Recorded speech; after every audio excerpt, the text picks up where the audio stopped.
નમસ્તે મિત્રો, મારું નામ કૃષ્ણા સોલંકી છે. હું ગ્રામીણ ડાક સેવક બ્રાન્ચ પોસ્ટ માસ્ટર છું અને બ્રાન્ચ પોસ્ટ ઓફિસમાં ફરજ બજાવું છું.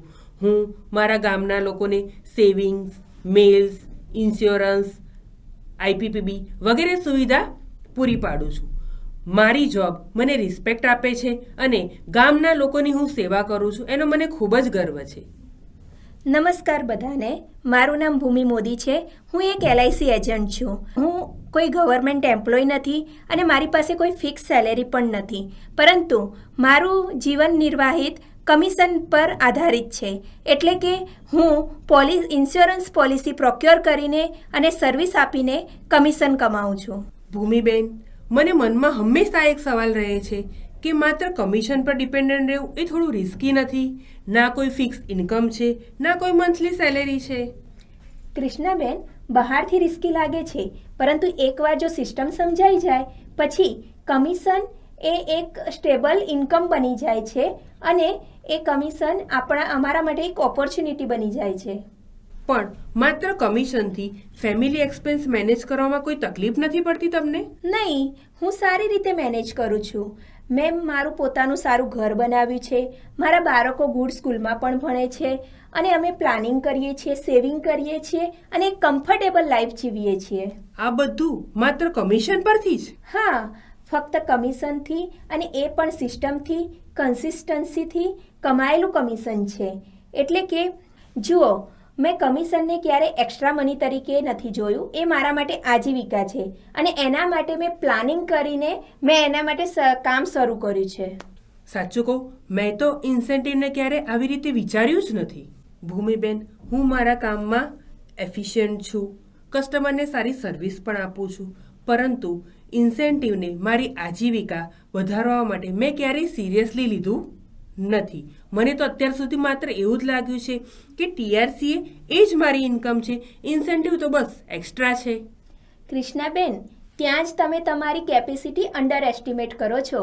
કૃષ્ણાબેન, મારી આખી આજીવિકા કમિશન પર ડિપેન્ડ કરે છે, પરંતુ તમારે તો ઇન્સેન્ટિવ ઉપરાંત સ્ટેબલ TRCA પણ મળે છે. હા, TRCA તો મને એકદમ ગેરંટેડ મળે છે. ભૂમિબેન, અમારી પોસ્ટ ઓફિસમાં પણ ઇન્સ્યોરન્સ સ્કીમ છે.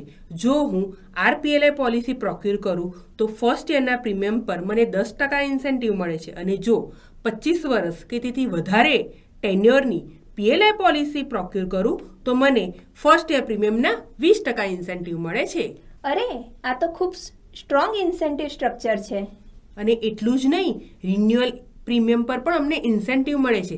RPLIમાં 2.5% અને PLIમાં 1% યર આફ્ટર યર. એટલે રિકરિંગ ઇન્કમ? હા, 100% રિકરિંગ ઇન્કમ. એક વસ્તુ તમારી પાસે એવી છે જે બિલ્ડઅપ કરવામાં મને વર્ષો લાગી ગયા. શું?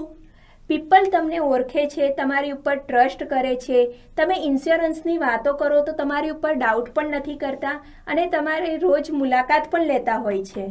હા, લોકો મને સેલ્સમેન તરીકે નથી જોતા, લોકો મને એક પોસ્ટ ઓફિસ તરીકે જુએ છે. આજે મને જાણવા મળ્યું કે તમારું આખું જીવન માત્ર કમિશન પર નિર્ભર છે, તેમ છતાં તમે સારું જીવન જીવો છો.